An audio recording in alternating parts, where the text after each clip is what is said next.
What's up, everybody? Welcome to PLD-1138, the very last of my weekly episodes of 1138. It is PLD. It's great to be here going live this time of night. Usually I am at work at this point, but because I took some time off to run the general debate on the Action Industries YouTube channel, I had a little bit of time before I have to go to work, so I figured I'd sneak in this short form content live and see what happens. Hopefully somebody has some time to join and stay with me. There's one person already. Brandon Buckingham did a great job on the Action General Debate today. Good to see you, my friend. And of course, my other brother, Richard Eric Jarvie. Love you, my friend. Good to see you guys in the chat here already. Um, like I said before, I'm ending my weekly version of 1138 simply because I just don't have as much to do with it as I have in the past. I want to make some room for some other shows. I'm not completely abandoning I'm not going to be abandoning the PLD 1138. I'm just going to be putting it on more of an irregular basis when news drops. When The Mandalorian comes back for season two, I'll probably go headlong into a complete weekly run again at that point. Um, yes. No, you are the chosen one. Richard R. Jarvin and I can talk episode three all day long. We got a couple of news items dropped this week. Of course, also I'll talk about the end of the Clone Wars. That was a great season finale. We'll talk spoilers. I just want to let you guys know so that you're aware there will be some spoilers. If you want to get questions asked, you can throw them in the chat. You can always throw some Streamlabs in there and have those up as well. Since I got that working, so anytime you want to do that, just go right ahead against streamlabs.com/PLD projects. But let's break into the news. The big news that developed this week, we had a couple of big things drop. I'll start with one of the smaller ones because there's one really big one that I want to discuss. But the smaller ones is Mando Season 2. Got a couple of confirmations on directors. We got Robert Rodriguez, who is a very talented director, very unique voice. I love to see that. Love to see that. Hi there, Lucas in the chat. Lucas, well, I'm going to be spoiling you, Lucas. So you might want to go in and out and watch it later on. And yes, I will find you if you don't show up. Uh, but Robert Rodriguez has done some great work in the past. His unique voice. That's what I want to see as a Mandalorian. I want to see people who have unique talents and let them get honed into the vision by Filoni and Favreau. They did a great matchup with that during season one. They took these directors that had great ideas, great vision, let them do their thing, but we're able to hone it into a Star Wars unique singular vision. One thing the movies have kind of struggled with. They basically when they've been people like Clark and Lord and Clark for Solo try to do their own voice. They kind of were slapped down. I didn't like that. It's a very weird balance, basically. It's a very weird balance. Uh, I know you haven't. I know you haven't. Jarvis hasn't watched Clone Wars. I've been trying to push him. I have to get a curated list of the best episodes. Actually, I might do a little bit of that tonight. I actually might get into that when I go start talking about the finale. Um, and yes, I did have to make you watch Superman. Um, and hey, Danny, good to see you as well. Let's see. So Robert Rodriguez, like I said, that's a good choice. I like that choice.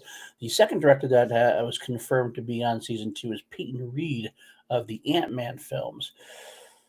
Uh, he's fine. I think the first Ant-Man film was a underrated film. I enjoyed it quite a bit. The humor was good. It was more of a unique. I don't know if unique is the right word actually, but it was definitely a good film. The follow up Ant-Man the Wasp was okay, nothing great. I am a little curious as to how that one's going to work. This is a blander choice. I'm not as excited as I am about Robert Rodriguez, hoping to get a little bit more of a sexier name. But still got a couple more to announce, I am sure. I'm wondering if we're going to get so many more repeats from season one. I thought Bryce Dallas Howard was doing another one. I'm hoping Dave Filoni is going to do another one because that's what I really want to see. Because I really want to see Dave Filoni directing a live action movie. Get his feet wet in live action here for a couple of seasons, maybe one or two episodes, 2 or 3 episodes, and then either put him on a TV series himself or give him his own Star Wars movie. No, Rodriguez is sexy. That's what I'm saying. Rodriguez is sexy, but Peyton Reed was not. And yes. Dean, I know Westworld season. I know. I do like the Westworld season 3 finale. I will talk about it at that point. When I do my show, actually, the show is going to be replacing PLD-1138. I'll get into that now since Dean brought that up in the chat. I'm going to be replacing the PLD-1138 weekly show with the Harris Dots. It's going to get some interesting looks from people. I'm going to be going through all of Ed Harris's films. I have a structured format, maybe a little bit longer than the Star Wars one. We'll be talking about his films, the backgrounds of it, going into different details, some fun facts, things like that nature. All his feature films.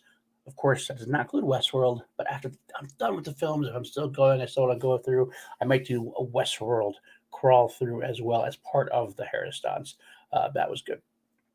So that's what we'll be placing that.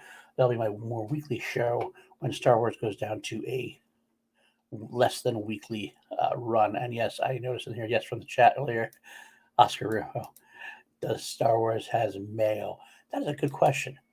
It does have hot chocolate as far as that's Legends now. That's Legend. The original Thrawn trilogy did have hot chocolate. So mayo, I don't think it's out of the realm of possibility. We'll have to find out. Yes, I like Ed Harris. Dean, actually, that was one of the next things I was going to talk about. I did. That was my next piece of news with the behind the scenes. It's called Disney Gallery. I love the idea of the series. Basically, they're taking 8 episodes, I believe. They're going to go through really in-depth behind the scenes into how they got that made. The first episode dropped on May the 4th, and it was a full-on discussion with the directors of season 1, and it was enlightening. It was good to see. I liked they all kind of chuckled, they had a laugh together, obviously respected each other greatly. It was great to hear some of those stories. I love hearing the Dave Filoni story about what he was hired on at Lucasfilm, not buying into that. Lucasfilm actually called him. That was a prank from the SpongeBob guys while he was working on the Last Airbender. And a very Lucasian story, if I say that right, I don't know. But he had a meeting with George, showed him his artwork.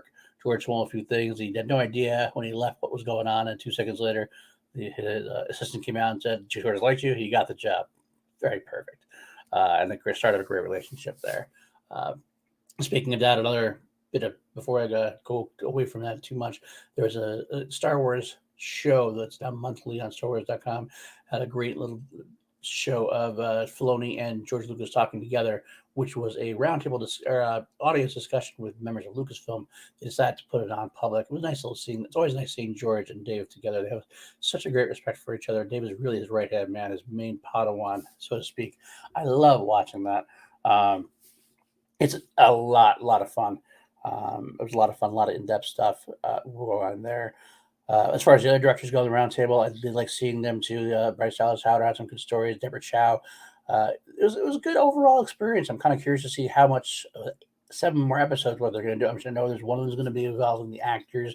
I'm sure there's going to be one involving the score, which has become. It's a score I didn't really love at first, but I've really grown to really dig as it went on. Part of me wants to have some kind of familiarity with the score, a little bit of the Star Wars themes. I don't want to be too much. Obviously, you can't copy Williams for the rest of the Star Wars existence, but there should be some hint of it here and there. But I think I grow to like it, even though there's bits of it that sound more like Rocky than Star Wars. But it's good. It's good. That's true.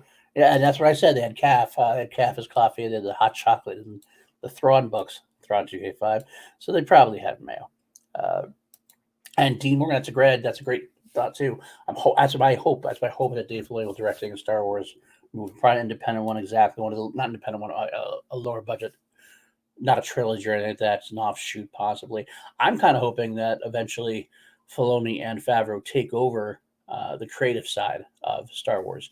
I mean, I'm not going to be one. Let me tell you this. I'll tell you right now, if you're visiting me for the first time or if not staying in my shows, I am a positive person. I don't deal with negativity at all. If you want negativity, get the fuck out. I don't care.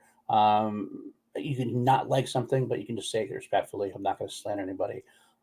But with that being said, I do think I'd like to see Kathy Kennedy step aside as far as the creativity side. I like that she's a great producer, legendary producer, and nothing is her fault. I'm not saying anything is her fault. That's not anything I'm saying, because I don't think there's anything to be faulted for.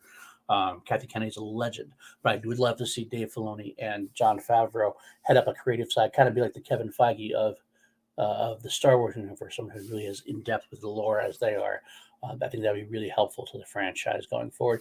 Kathy can certainly still be the president of Lucasfilm, doing her producer side, which she does a great job with developing some talent. I just think that pieces can be slid around a little bit to make it more effective overall. But yeah, that's what I have to say about that. The behind the scenes, where I was going to go. Anything else about the behind the scenes? Um, I guess it's going to be the actors, going to be the designers, I'm sure, at one point, and the music at one point. It'd be really cool. If you have any questions, like you saw anybody else in chat, anything about the sort of the behind the scenes stuff, whether they liked it, what they thought about it. I love seeing some of the sound stages and the visual screens they have. It's really kind of epic stuff. I really enjoyed that quite a bit. I'm kind of hoping we get that all together throughout all the other series that are coming up. Of course, Cass and Andor are going to be coming up. Stellan Skarsgård was cast in that. Of course, they also talked more Obi-Wan. The rumor about the Ahsoka series that would be spun off of The Mandalorian, possibly with Rosario Dawson. So many series are coming this way. I do know that they said that there's a rumor saying that Hayden might come back for the Obi-Wan series at one point. I don't know who actually said the rumor, though. I never heard it. That I had to get a chance to research who it was that said it. So I was kind of a little bit iffy on whether that was a true rumor or whether it was one of those like we got this covered rumors that are just they throw shit at the wall and see what sticks. Weekly episodes. Yes, if you're talking about the Duck, yes, they have 8 episodes planned, so I think it's gonna be weekly for the next 8 weeks. That's how I saw it. I could be wrong on that, but that's how I was wrong. That's what I was led to believe, so to speak. Hey, Ferris, yes, I do too. I do. I want more of them. I got to go to Galaxy's Edge. I haven't been. I was, Dean, actually found on Twitter that I went to Spectacular. Schmodown Spectacular, for all you don't know that. Most of my audience here is a Schmodown fan. We all went to Galaxy's Edge, and I got to see the Falcon for the first time. There's a great thing on Twitter with me looking on the Falcon like it's the love of my life, which it kind of is. My wife actually told me she was quite mad at me. She said, "Why don't you look at me that way?" And I said, "Well, hey, when you can go 0.5 past light speed, then we'll talk."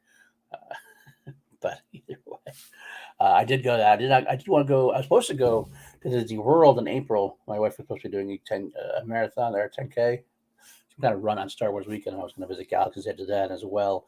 Unfortunately, with everything goes down, that trip was canceled. So eventually, I will go back, but not anytime soon, obviously.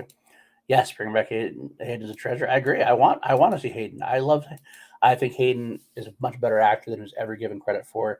Part of that was just the direction that George Lucas gave him. At least I want to give him the benefit of the doubt. I'd like to see him give it a shot, especially since he wouldn't be a big part of the Obi-Wan series. He'd be a Force ghost, something of that nature, or a flashback scene. I don't think he'd rely heavily on him.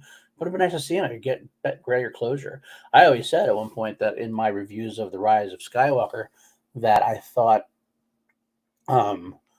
Hayden Christensen should have been a Force ghost in that.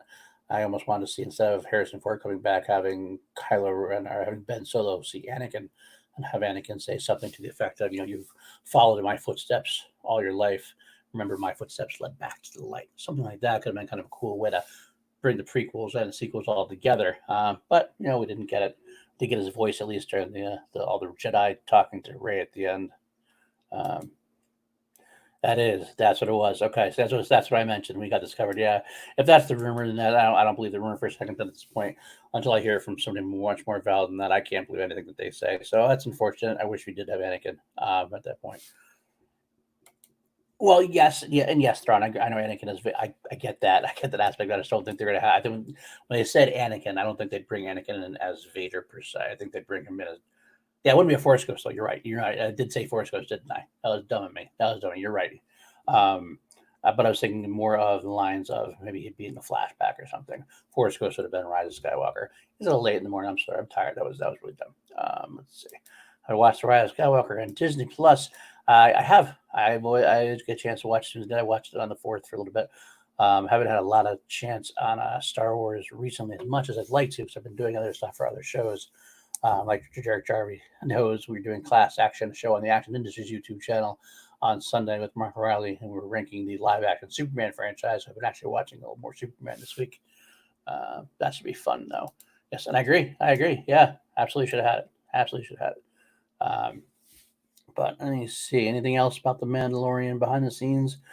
Well, it's like I said. I'll say it one more time. I hope we get those for all the shows for Cass Andor, especially Obi-Wan. I really am really psyched about that one. I did hear another rumor about a possible Dr. Aphra series character from the comics. I think it could be cool. I'm not sure I'd be cool. I'm iffy on it a little bit. I'm not iffy on the character.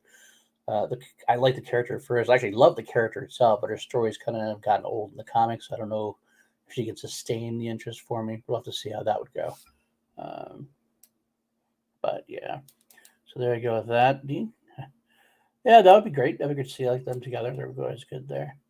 And throw on Amazon offered to cancel the View the Final Better. Oh, that's so sad. That's so sad. I still have the regular edition on that Thrawn. Oh, that's a good show. It's a good show. You should definitely take a look at it if you can't get it. That way, get it on the DVD or on streaming if you have to. It's definitely worth watching. But where am I in this point? Last thing I'll say: the biggest news besides the Clone Wars finale, the biggest news this week was that Taika Waititi is going to be directing a Star Wars movie. We had rumors for a long time. We know that he was on The Mandalorian a couple episodes. It kind of seemed like it was going to happen, just didn't know when. He dropped the bomb on May the 4th. He is finally getting a full-on Star Wars movie, co-writing it also with Christy Wilson-Cairns, who co-wrote 1917.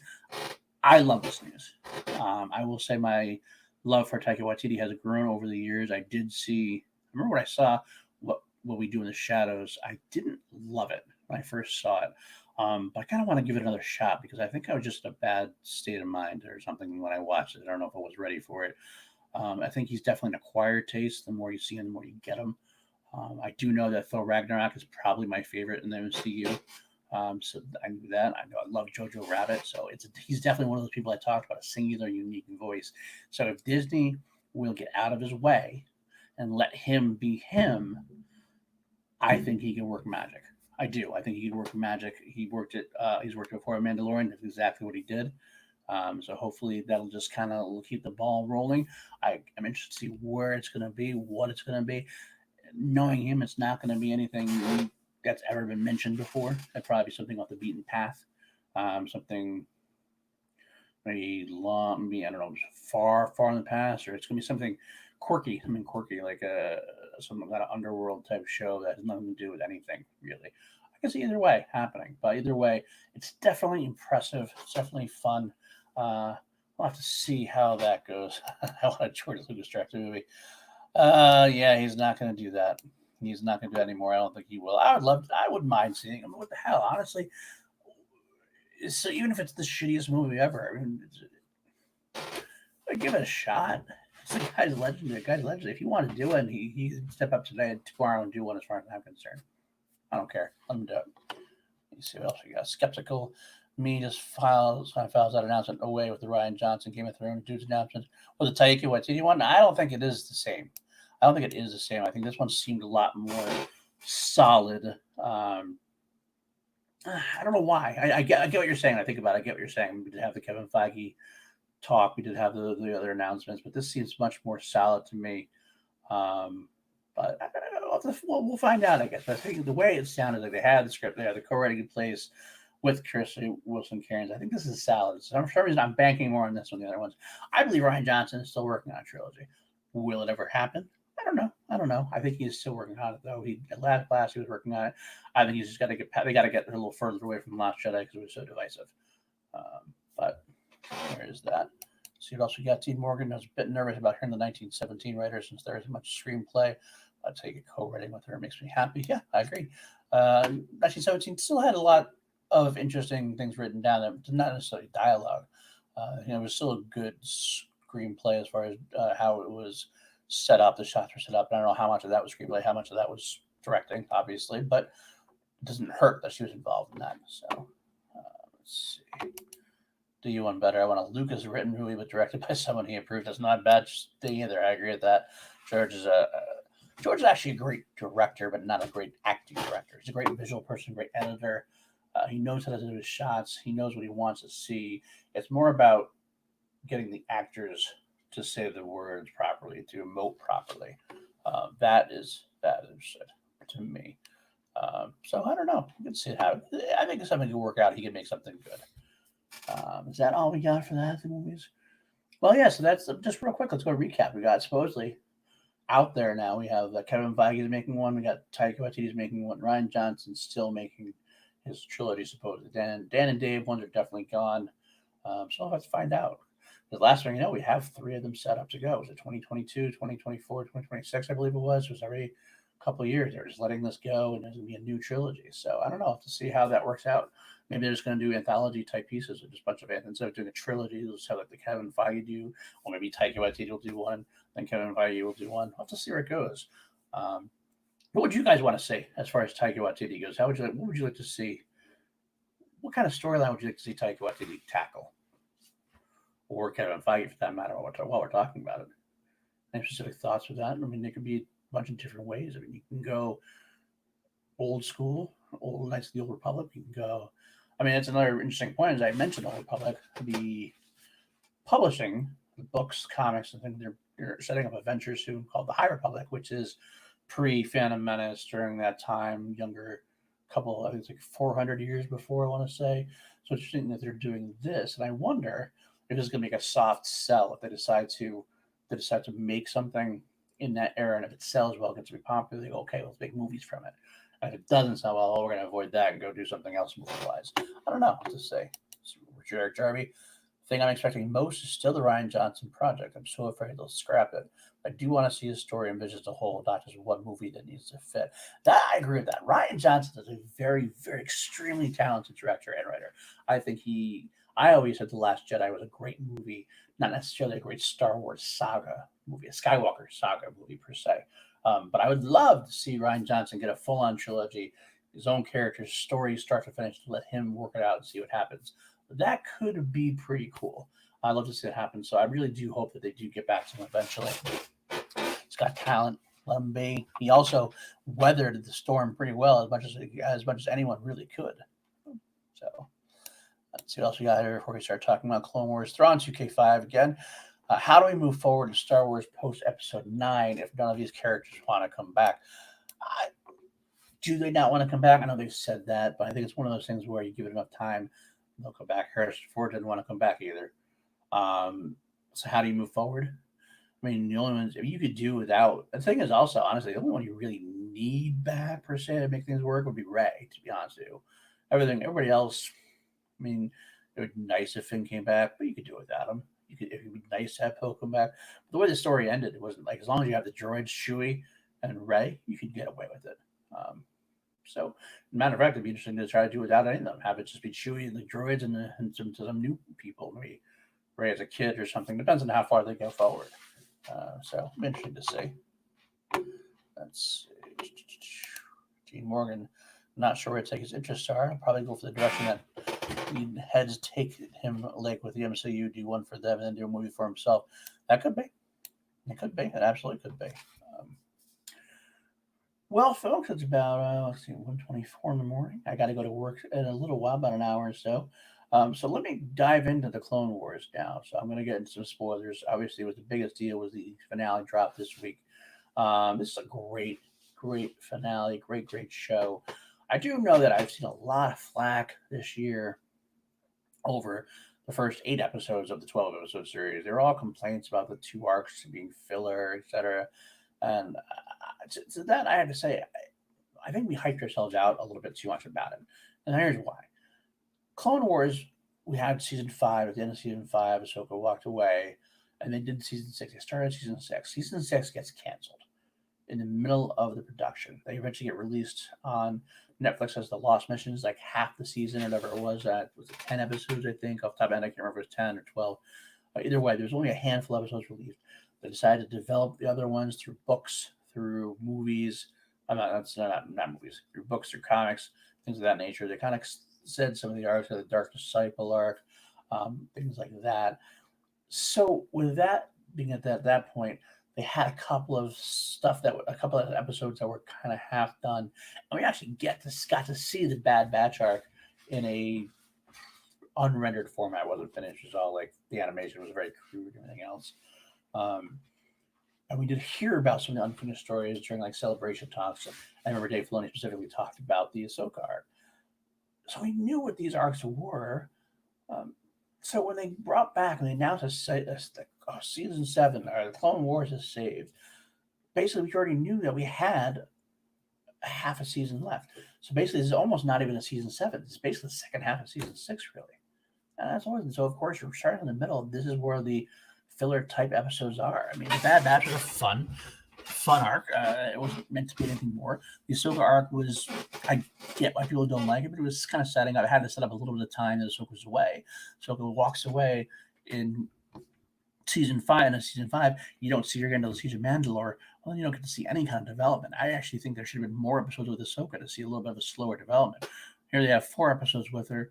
She showcases her questions with the Jedi and her discovering who she is and being a truer Jedi than some of the Jedi in the Council, for that matter. But yeah, that was, so. By the time that's done, some people were all like, I'm like, what's going on? Like, what is this not going to pay off? Well, I got to tell you something, guys. I got to tell you, these last 4 episodes of the Clone Wars, this whole thing, the Siege of Mandalore, that's the reason the Clone Wars came back. Season 7 comes back specifically because that's what it wanted to do. Everything else was just like icing on the cake. There was no reason. They could have just come back, honestly. Season 7, all they had to really do was come back and do a movie, or just do the 4 episodes as it is. So I take that, the first 8 episodes, and saying that's crazy, folks. We got a couple extra scenes in there, a couple extra episodes just for the hell of it. I like having them. Yeah, they're not the most important. It's okay. You would have those. And then this episode, this series made up for it. This arc, the Siege of Mandalore, it was everything that I wanted to see. Everything I wanted to see out of the whole arc. I've been building that up myself throughout. I remember when Clone Wars ended, I heard about Siege of Mandalore. We got a little bit of hint of it in Rebels. Ahsoka talked about it, made me want it even more. We got this big hint of it in the Ahsoka novel, where they kind of vaguely said stuff but didn't want to give stuff away. You kind of knew that Dave Filoni told his heart that he was hoping that someday he could tell it the way he wanted to. He gets the chance. So, and it was everything I wanted and more. Everything I wanted and more. You get to see Ahsoka coming full circle. We get some scenes with Obi-Wan and Anakin where you see that she's still feisty. She's still ready to go. She's still not ready to come back to the Jedi. And this episode specifically, I will bring up the last episode where she talks to Yoda a few times. She talks to Anakin. She talks to Obi-Wan. And I loved it when the series interacted. You could tell that there's things that are going on at the same time as episode 3. That was great. But there was none of that in this episode. Because at the end of that last episode, we had almost everything set up for Order 66. And then it goes down. Order 66 happens. And it is heartbreaking indeed. They turn on her. She goes to free Maul. She frees Maul. I saw that. That was interesting angle. That was one thing I wasn't quite sure about when she frees Maul. It's just, why would you do that? I guess she's doing it for the chaos of it. But it seems like she would be like trying to make sure it would be worth it to her. It goes against her code considering everything else she does. But either way, get to the point where she's able to save Rex, and this is when the episode begins. The door is opening. She blows out the door. Her and Rex are going to try to make it out off the ship, and they use some of the chaos. And it's a tough battle. But it's all action at this point until they get to the landing bay, and you see all the clones out there. They're looking for her, and they're trying to take her down. And there is Rex.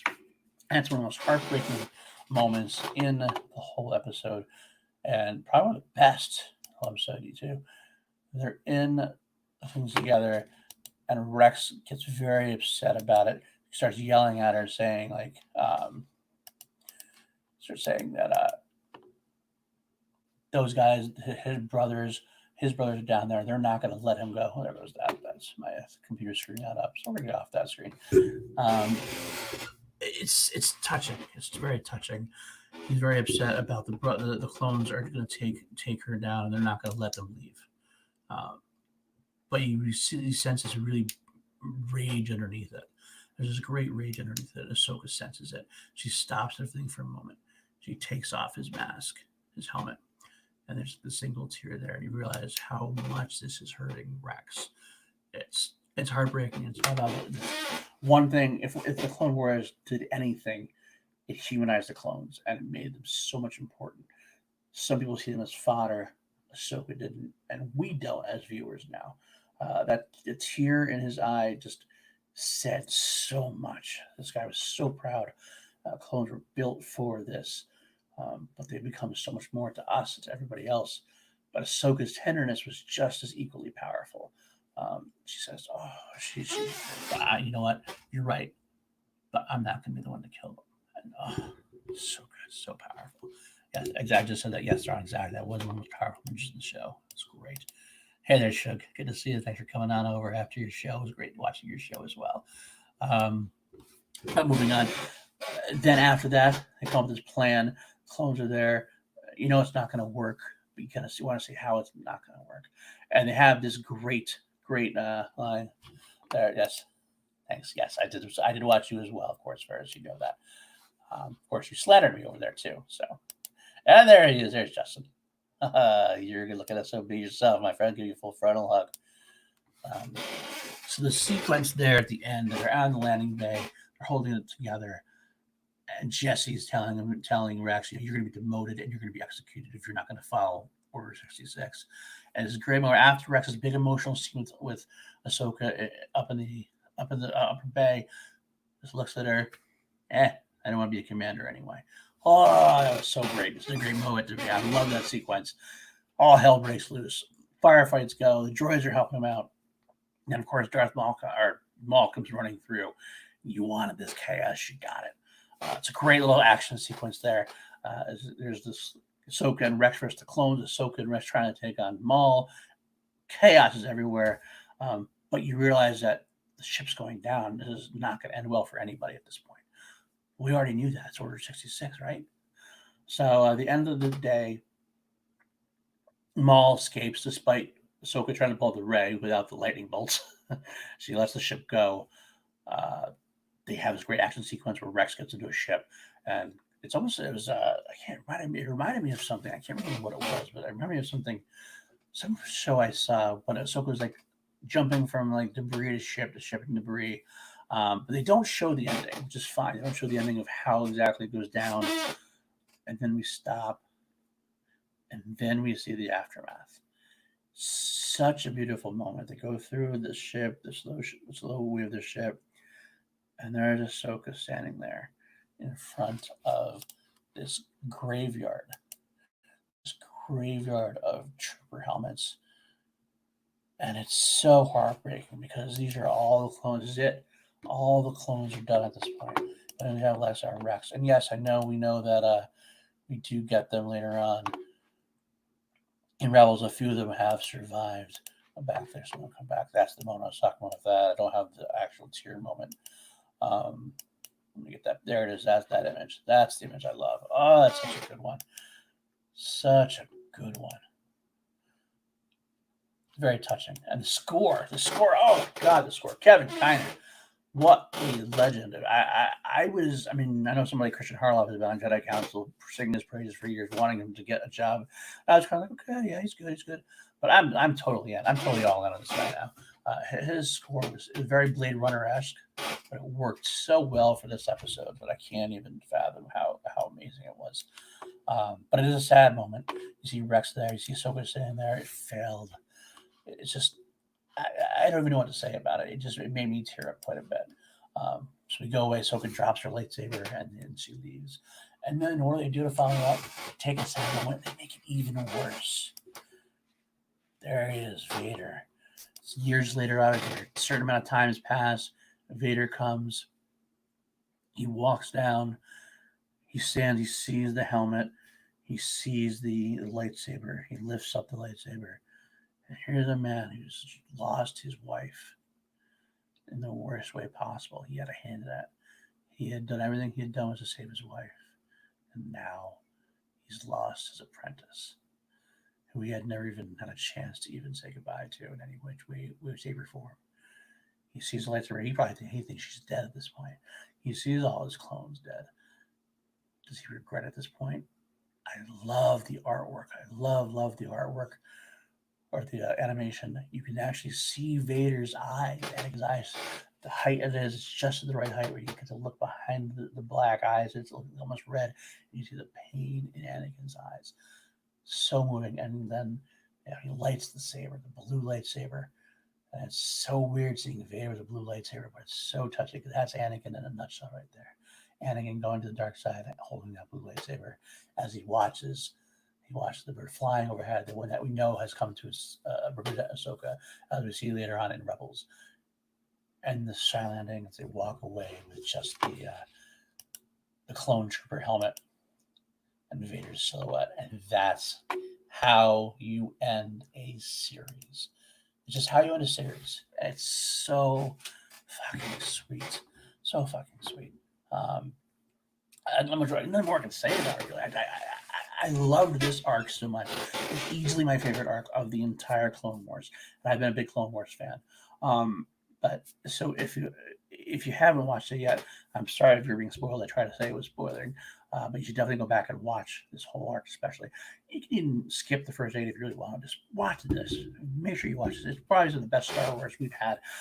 I hope it gets released as a movie someday, or at least put together, cut as a movie. Because if it is cut as a movie, I could legitimately say it might be top 4 Star Wars films of all time for me. That's how much I was affected by it. It was just that damn powerful. I also would say the opening sequences of each episode were done cinematically, so it's really it's just begging to be released in that format. But I'm not in charge, so I can't tell you. But that being said, the Clone Wars is done. We're done with the Clone Wars now. I would love to see if anybody, we could do a quick thing before I have to leave. We could talk about some of the other arcs that led us there, like a retrospective. We had a bunch of different Clone Wars sagas that really made me love the episodes, and we could talk about those briefly. I'll say that the first time we watched anything was the first movie, which I will say is not that great. It's not that good. It did not start well. It's basically, they just threw 3 season 1 episodes together, and they made it a movie. It was the introduction of Ahsoka, and that's the biggest part of the whole thing. They introduced Ahsoka, and she's terrible. She's annoying as all fuck. I mean, this is the character that everybody hated. The fact that by now, 7 seasons or 6 seasons later, and everyone say 7 seasons later, she's probably one of the most beloved characters in Star Wars now. It's amazing to see how that development went on, and it's a credit to Dave Filoni, credit to Ashley Eckstein, credit to George Lucas, because George Lucas was heavily involved in Star Wars. Yes, Ferris. Yes, this is all on. This was on the Cartoon Network. Initially, this last season, 6 and 6 was on Netflix as The Lost Missions, and season 7, of course, was on Disney Plus. And Justin, yes, if you binge the whole season, man, get to it, my friend. Get to it. I know you're a big Star Wars fan like I am. Do it. Just do it up. And I remember knowing the series as a kid because he didn't know how interconnected canon was. Yeah. If anything, I'll say before I go any further into the Clone Wars episodes, like some of my favorite ones, this makes the prequels even better. This makes the prequels better. Yes, it was on the Cartoon Network. It makes between episode 2 and episode 3, there was some talk about, you always heard about the Clone Wars. We never got to see them because Attack of the Clones begins the war, Revenge of the Sith at the end of the war. So what happened in the middle? We get that with this. And there are some episodes that are filler. There's some episodes that are shit. Hell, George Lucas's favorite arc is a 4-episode that's basically just droids. And I'm not a fan of it. It's one of my least favorites in the episode. There's definitely some season errors you can skip. The first season was good, not great. Second season, again, was good, not great. I feel like by season 3, it really kicked into gear. Season 4 has some of my favorite stuff, and season 5 was mostly phenomenal. There's some great stuff in season 6. It got to the point where it got better as it went along. Some highlights I want to mention there after the original episode, like I said, the original movie went down. There are some great scenes in there retrospectively. If you go back now and watch the Battle of Christophsis part, it's actually not that bad. Even with the introduction of Ahsoka, which was so annoying at the time, knowing what she is now, you go back and you can forgive the annoyances that she has at first. And Dean, you watch Rebels first. Okay, interesting. I definitely watch Rebels, and I love Ahsoka. That's another great series. Maybe it would be hard to pick, to be honest with you. I like them both that much. But let's see what else we got here. One of the characters that I love from the Clone Wars did make its way into Rebels, of course, also, and had a couple episodes throughout each of the seasons, pretty much, with Hondo Ohnaka. I love me some Hondo Ohnaka. He is a smuggler, not smuggler, he's a pirate, basically. but he towed that line. Sometimes he helped Obi-Wan Kenobi and Anakin, and sometimes he was a hindrance. But he was always so funny, humorous, but in a good Star Wars humor way. He was such a good foil to have. I thought he was underrated. I thought he got underrated compared to Cad Bane, compared to some of the other characters. But I'd love to see him more. I'd love to see him in a spin-off of him. I think it'd be very fun. Do I think we'll get a live-action Cad Bane or Ventress? I think it's potentially possible. Anything's possible. You're more likely to get that in a Disney Plus series more than a full movie. Although I could see Cad Bane in the background somewhere as a bounty hunter. Maybe no. You never know. You never know. He is a popular character. He's not a character I would mention. His prevalence climbed in the Clone Wars. He was kind of like the Boba Fett of the Clone Wars. He was this badass bounty hunter that everybody seemed to really fall in love with. And he was good. He was definitely a fun character. Asajj Ventress was another great person of the Clone Wars. She had a lot of great moments. It was good seeing the Sith, the rule of two, being kind of like, I don't challenge is the right word, because she wasn't a Sith, she was a dark side assassin. There was a nice playing with mythology there of how you could have that happen. Let's see anything else about that. Like I said, it says season 3 is when it started getting really good. I had one of my favorite arcs of the series was called the Mortis arc. The Mortis arc, they said that it was really heavily George-driven arc where Anakin and Obi-Wan went on this trip to a different dimension, parallel dimension kind of thing, where there was the father, the son, and the daughter, and this holy connection with Force users. There's a lot that dove into mythology there. We got an appearance by Liam Neeson as Qui-Gon. Got to see Shmi Skywalker. Even Ghost all in ghost form, but it was very in-depth discussion. I love the mythology of the Force, and this was really heavily into that. So if you like that, I would definitely suggest that as one of my favorite arcs. The chat real quick here again. Throw on the positive thing about last season, they didn't wind up killing Cad Bane like people thought they might. That's true. There was an arc. There is an arc that Dave Filoni showed us in Celebration that was not finished for season 7. It was a arc involving Boba Fett and Cad Bane, and the ending of it, they had this shootout, and Boba shot Cad Bane, and they didn't actually say he was dead or not, because we didn't see the whole arc. We just saw the scene. It looked like he might have been killed. We don't really know. Since they never finished, and they never had a finished product for it, doesn't matter what happened, because Cad Bane is still alive. Let's see. I bet at the end of the documentary series we're getting Mandalorian season 2 trailer. That's a good bet. I don't know if they're going to save it for Celebration, or if they have. I don't know. They're not. I don't know. Probably not going to have a celebration. They may have some kind of virtual celebration. Maybe instead that's where we'll get the Mandalorian season 2 trailer. I wouldn't be surprised at all. We've the Crown Underworld. I'd love to see that. I would absolutely love to see that. Thrawn, I hated the blue saber. Should have been green. What do you mean, Thrawn? Which part do you mean? Let me know what I'm talking about that. Let's see. Okay. Regardless of that, let's see. Mortis arc, like I said, the Mortis arc was fun. The Citadel arc, right after that, was another good one. They had Tarkin appearing for the first time. That was kind of cool. Oh, I missed the arc. Actually, the part before that was the return of Darth Maul. Kind of, they had his brother Savage Opress introduced him. That led to the return of Maul, which was a great fun moment in the Clone Wars history. Let's see what else we had. Yeah, again, the return of Maul. That was great. I was in love with Hondo. I've probably said this a bunch of different times. Ahsoka's blade. Oh yeah, Ahsoka's blade. That's true. They are green. That's true. I don't know. Yeah, get that away, but it did at least let us have one thing about Ahsoka having the blue blades. It did at least give us that image of Vader with the blue blade at the end, which I kind of like better than the green one. He's had that before in Return of the Jedi. This one seemed much more a great image-wise anyway. But I get what you mean. I do get what you mean. One of my favorite episodes was when Maul and Savage are attacking Obi-Wan and Anakin there with Hondo. And Maul starts saying, well, basically goes, you will pay for your insolence. And Hondo got this great line of insolence. We do not even know what that word means. What pirates? It's a very funny moment. Good night, Justin. I love you, man. Thanks for popping by. I appreciate that. did the same thing when Obi-Wan decides to sacrifice himself. You go that way, I'll draw him off that way. And Hondo sit there for a moment. You think he's gonna like maybe say, "Oh no, I'll say it help." He just goes, "Well, so you go that way, and the crazy guy chases after you." Okay, it's a funny moment. I love Hondo that way. He's just great. That's one of my favorite ones, though. Going back in here again, Maul turned in a great performance in these last. Absolutely, Whitworth's amazing. He's got that character down. I love what he's doing. He is great. Do I think Cameron Monaghan from Jedi Fallen Order will ever be in live action or animated?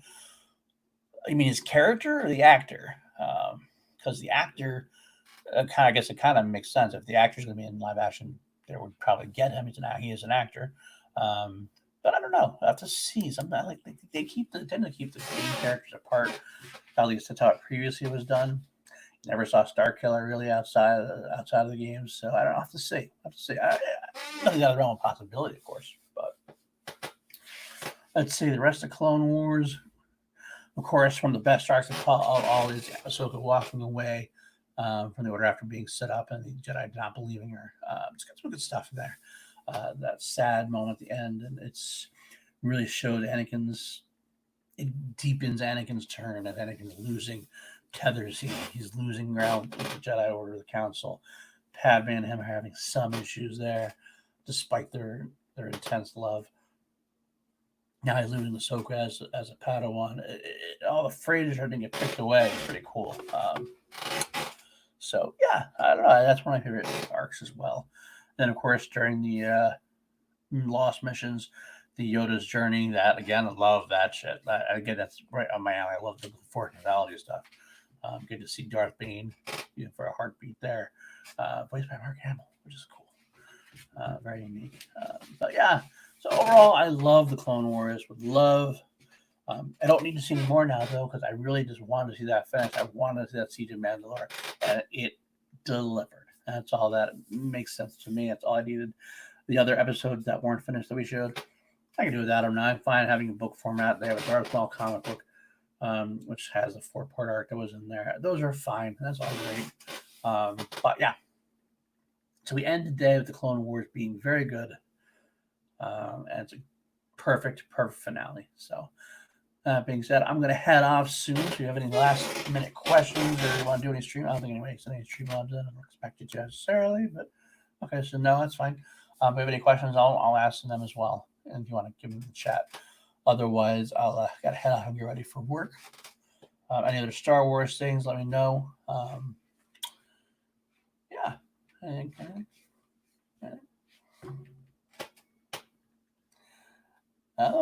Now it looks like I don't see anything in there. So I guess this will end, again, like I said, my weekly episodes of 1138. I will be back next week, probably next Friday, maybe Saturday. Probably Friday. I'll do an introduction of the Harris dance. I'll do an introduction of that first, and then I will start going on a weekly basis of that. Some other places you might see me this week. I got Class Action going to be on Sunday night with Mark Riley, also Jared Jarvie and Matt Kearns. We're going to rank the live action Superman films. I'll do a sneak peek of that actually. I think I have that. That's Switch brand. I'm live on the PLD brand, but I'm going to see if I can go to. I'm going to switch brands here. All of a sudden, you're watching Class Action. Don't tell Jarvie. Let's see if this works. I think I uploaded the thumbnail that I can show you. No, I don't actually have the uploaded one, unfortunately. All that for nothing. I'll go back over to PLD Projects. You can find me on there. I am also going to be recording an episode of a couple other shows that have asked me to guest on. I have 3 upcoming appearances. I don't want to say anything yet. One of them I don't want to say anything about because he hasn't announced anything yet. Actually, 2 of them haven't announced it yet, but I will be seeing it on an episode of 70 Soundtrack with Chris Clark, Rachel Cushing, and PJ Campbell, where we talk about the Moulin Rouge soundtrack. So don't tell. I didn't know you're still here. I was going to pretend to be Class Action, but oh well. Good night. Thank you, Dean. Thank you for hopping by. Love you, Danny. You're my Ahsoka to my Yoda, as always. And thank you again, Thrawn, for stopping by. I love you guys. And then, yes, I was getting there. I was getting there. Sunday was class action. Monday is going to be chilled action with Danny on the Call to Action Network. We're introducing Ace Cabrera. Danny's going to be speaking to him in Spanish, and I'll be sitting there dumbfounded, not knowing what to say, pretty much, is what's happening there. I think that's it. But I also will be developing, I'll say one more thing, I am developing a show myself. I might be doing, I talked about doing Not So Bad, which is a show where I'll be talking about the end of like the least successful of the franchise, the people that don't like it and saying why it's not so bad. But also considering, and I'll let this be a scoop here to my loyal viewers, I might be developing an interview show myself, something I talked about with Billy Belfer at one point, something called Generally Speaking. That's the name I'm playing with. I'm gonna call it an inter-news show, where I have like part interview, part just like reacting to news, would be part games like top five and stuff like that, all in one, maybe like a 40-minute show. But I'll get back to you on that. It'll probably be this time somewhere in that on Sunday nights, maybe late night. But there you go. Here I am rambling on. I said goodbye for about 10 minutes now, and I'm still here. So thanks, Party. Thanks, Party Jay. Always good to have you in the house. I love you all. Thank you so much. I will see you next time. And as always, may the Force be with you. Always.